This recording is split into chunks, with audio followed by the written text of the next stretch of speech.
9 चयनित अभ्यर्थियों के नियुक्ति पत्र वितरण के आज के इस कार्यक्रम में समारोह में उपस्थित प्रदेश सरकार में मेरे वरिष्ठ सहयोगी वयोवृद्ध नेता श्री सुरेश खन्ना जी, प्रदेश के मुख्य सचिव श्री दुर्गा शंकर मिश्र जी, अपर मुख्य सचिव नियुक्ति एवं कार्मिक श्री देवेश चतुर्वेदी जी, पुलिस महानिदेशक श्री प्रशांत कुमार जी, अपर मुख्य सचिव वित्त श्री दीपक कुमार जी, प्रमुख सचिव गृह श्री संजय प्रसाद जी, हमारे प्रशासन और पुलिस के सभी वरिष्ठ अधिकारीगण, सभी 9 चयनित अभ्यर्थीगण, उनके अभिभावकगण, मैं सबसे पहले आप सबके चयन के लिए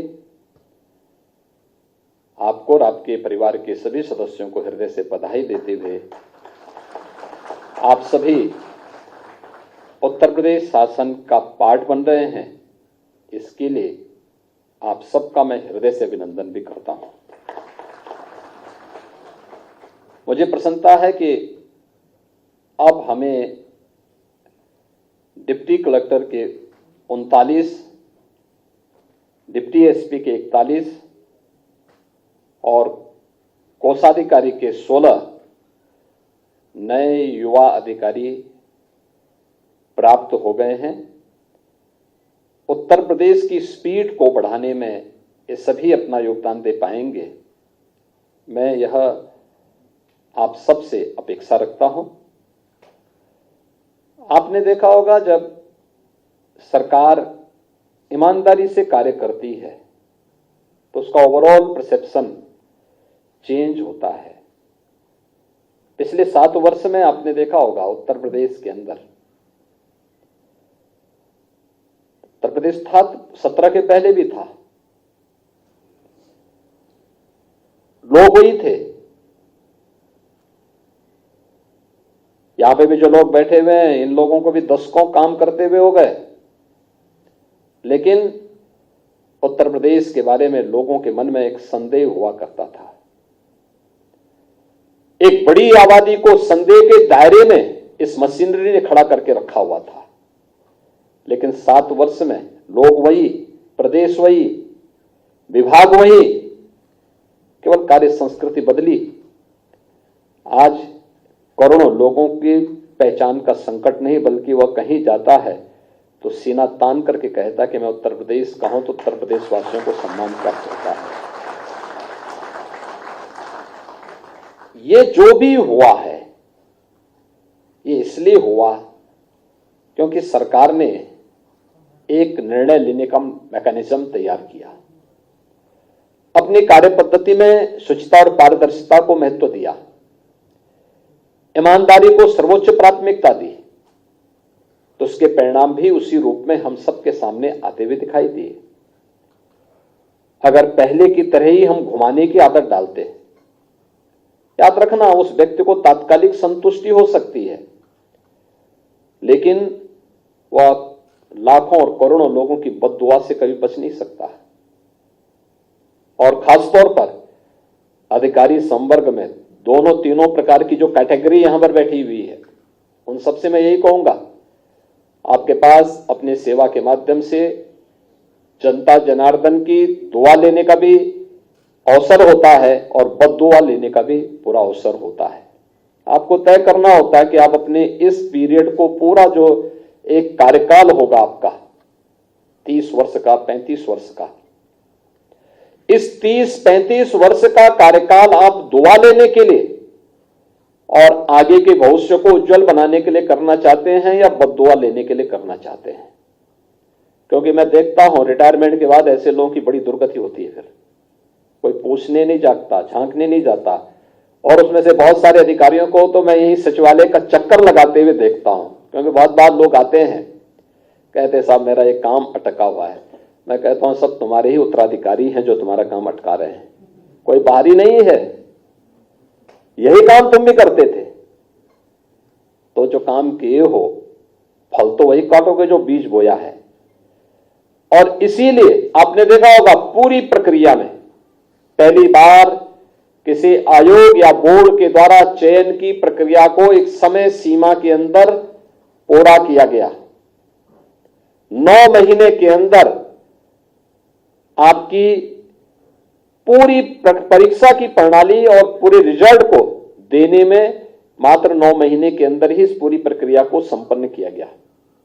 न कोई सिफारिश, न कहीं से कोई हस्तक्षेप, और जहां पर जिन लोगों ने परीक्षा की शुचिता पे कुछ भी उसमें घुसपैठ करने का प्रयास किया, वे लोग उसका खामियाजा भुगत भी रहे हैं। आपने देखा होगा उनकी सबकी प्रॉपर्टी भी जब्त हो रही है, उन सबके घरों में रेड पड़ रहा है, उन लोगों को पूरी तरीके से सरकार अपने शिकंजे में ले चुकी है और पहले तय कर चुकी है कि अगर किसी ने युवाओं के भविष्य के साथ खिलवाड़ किया तो सरकार उसके भविष्य के साथ जरूर खिलवाड़ करेगी और उतनी ही शक्ति के साथ उनसे निपटने का काम भी कर रही है। जो लोग परीक्षा की शुचिता और पारदर्शिता में सेंध लगाने का कुत्सित प्रयास करेंगे, वे कहीं भी छुपे होंगे, उनको बाहर निकालने में बहुत देर नहीं लगती। और मुझे लगता है कि आज वो कार्य प्रदेश के अंदर बखूबी हो रहा है और इसी शुचिता और पारदर्शिता का परिणाम है कि गत 7 वर्ष के अंदर इस डबल इंजन की सरकार ने प्रदेश के अंदर 6.5 लाख से अधिक युवाओं को सरकारी सेवा में लेने में सफलता प्राप्त की। प्रदेश के अंदर हमारी मशीनरी के कार्य की स्पीड के कारण प्रदेश में करोड़ों नौजवानों को नौकरी और रोजगार की सुविधा प्रदेश के अंदर ही प्राप्त हुई। अलग अलग सेक्टर में उसे आगे बढ़ने का प्रयास, उसको एक अवसर प्राप्त हुआ और आज हम देख रहे हैं कि इसका परिणाम यहां की पर कैपिटा इनकम पे पड़ा है, यूपी की जीडीपी पे पड़ा है। यूपी देश के अंदर आज दूसरी बड़ी अर्थव्यवस्था के रूप में उभर करके सामने आया है। ये तब होता है जब कहीं कार्य होता है, जब एक साथ मिलकर के पूरी मशीनरी टीम वर्क के साथ आगे बढ़ने का कार्य करती है और आज उसके परिणाम भी हम सबके। आप बहुत महत्वपूर्ण काम कर सकते हैं, गवर्नमेंट के इंजन के रूप में आपको अपनी भूमिका का निर्वहन करना है और उसमें खासतौर पर डिप्टी कलेक्टर, अब तो टेक्नोलॉजी काफी इंप्रूव हो चुकी है और मुझे लगता है कि जब तक आप फील्ड में आएंगे तब तक हम लोग राजस्व के सभी कार्यों को पूरी तरह डिजिटाइज करने में सफल हो चुके होंगे। लेकिन फिर भी मेरा यह मानना है कि आज भी विवाद का कारण राजस्व से संबंधित ज्यादा मामले पड़े हुए हैं। अगर इन मामलों को समयबद्ध तरीके से बैठने की आदत डिप्टी कलेक्टर अपनी तहसील में करके और पहले दिन तय करें कितनी पेंडेंसी है और फिर उसको लेकर के एक समय सीमा के अंदर अपने निस्तारण की प्रक्रिया को आगे बढ़ा लें। क्योंकि बहुत सारे मामले तो इसलिए होते हैं कि जिस दिन आप किसी मामले में निर्णय देने के लिए होते हैं उस दिन वहां पे हड़ताल होने लगती होगी। एक बार 2 बार नोटिस जारी करिए, नहीं तो फिर दोनों पार्टियों से बोले कि वे स्वयं ही यहां बहस करके बता दो अपनी बात को और निर्णय लेकर के आप त्वरित रूप से आगे बढ़ते हैं, कोई समस्या नहीं आती, फिर समाधान तक आप स्वयं पहुंच सकते हैं। एक गरीब को न्याय देना हमारा दायित्व होना चाहिए। उस गरीब के साथ हम खड़े होंगे जिसकी किसी मंच पर सुनवाई नहीं हुई है। कानून व्यवस्था को बनाए रखने में भी आप बड़ी भूमिका का निर्वहन करते हैं। लैंड रिकॉर्ड के साथ साथ राजस्व से संबंधित सभी प्रकार के इन कार्यों में आपकी एक बड़ी भूमिका होती है। डिप्टी एसपी का पद भी इसी प्रकार का है। ये कोई सेरेमोनियल पद नहीं है कि बैठा दिया और केवल जो है अपना एक पिकनिक बनाने के लिए एक थाने में जा रहा, उस थाने में जा रहा। वहां की एक एक गतिविधि को वॉच करना। थाने में हम जब विजिट कर रहे हैं, हम देखें तो क्या स्थिति है थाने की, पब्लिक के साथ व्यवहार कैसा है, यहां पे मामले जो दर्ज किए गए उनमें चार्जशीट की स्थिति क्या है, वहां पर अन्य मामलों में किस रूप में हम लोग कार्रवाई कर रहे हैं, कितने ऐसे अपराधी हैं जिन अपराधियों के खिलाफ कार्रवाई करके आप उस थाने क्षेत्र को पूरी तरह अपराध से मुक्त कर सकते हैं।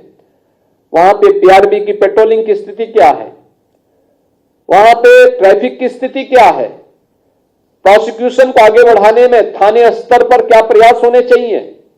ये बहुत सारे मामले हैं जिनकी आप समीक्षा कर सकते हैं। थाने के अंदर रिकॉर्ड के रखरखाव के लिए क्या कार्रवाई हो रही है। ऐसे कोषाधिकारी के रूप में भी अपने उत्तरदायित्वों का निर्वहन करते हुए, टेक्नोलॉजी का बेहतरीन उपयोग करते हुए कैसे हम लोग वहां आने वाले एक एक व्यक्ति को राहत देने में अपना योगदान दे सकते हैं, एक बड़ी भूमिका है। और उस भूमिका के साथ अगर आप कार्य करते हैं तो करोड़ों लोगों की दुआ आपके साथ चलती है। आपकी सर्विस तो मेरिट के आधार पर आगे बढ़ती ही है, लेकिन साथ साथ करोड़ों लोगों की दुआ भी आपके साथ चलती है, जो आपको आगे बढ़ने के लिए, एक उज्जवल भविष्य को आपको आगे बढ़ाने में योगदान देती है। लेकिन जब हम लोग कोताही बरतते हैं, अधिक से अधिक नेगेटिविटी ये मान करके चलते हैं हमें इसका बिगाड़ना ही है, आप बिगाड़ने के लिए नहीं बैठे हैं जी। कोई किसी पद पर इसलिए नहीं बैठा है कि वो किसी का बिगाड़ेगा। अगर बिगाड़ता है तो बद्दुआ का पात्र बनता है। आप इसलिए बैठे हैं आप समस्या को समाधान तक पहुंचा सके। आप समाधान के लिए आपकी नियुक्ति की गई है, समस्या देने के लिए नहीं बनाई गई है। एक किसी भी पद पर बैठा हुआ प्रशासनिक या पुलिस का अधिकारी या किसी भी संपर्क का अधिकारी, वह समस्या नहीं होना चाहिए, स्वयं में समस्या का समाधान बनना चाहिए। और समस्या का समाधान बनने की दिशा में हम सार्थक प्रयास करेंगे तो हम उन दुआओं के पात्र बनेंगे जिसके लिए व्यक्ति सर्विस में आता है, आगे बढ़ता है। और मुझे पूरा विश्वास है आप सभी लोग पूरी ईमानदारी के साथ उत्तर प्रदेश सरकार की इस स्पीड को आगे बढ़ाने में अपना योगदान दे पाएंगे। उत्तर प्रदेश की जनता जनार्दन के लिए आप उनके हितों का संवर्धन वाला बन पाएंगे। एक संवेदनशील प्रशासन के रूप में, त्वरित निर्णय लेने वाले प्रशासन के रूप में आपकी छवि बन पाएगी। इस विश्वास के साथ मैं एक बार फिर से उत्तर प्रदेश लोक सेवा आयोग को इस नियुक्ति के लिए, समयबद्ध नियुक्ति की प्रक्रिया को आगे बढ़ाने के लिए धन्यवाद देता हूं। आपको और आपके परिवार के सदस्यों को हृदय से बधाई देता हूं और आप सभी को उत्तर प्रदेश प्रशासन का हिस्सा बनने के लिए हृदय से अभिनंदन करते हुए अपनी वाणी को विराम देता हूं। धन्यवाद। जय हिंद।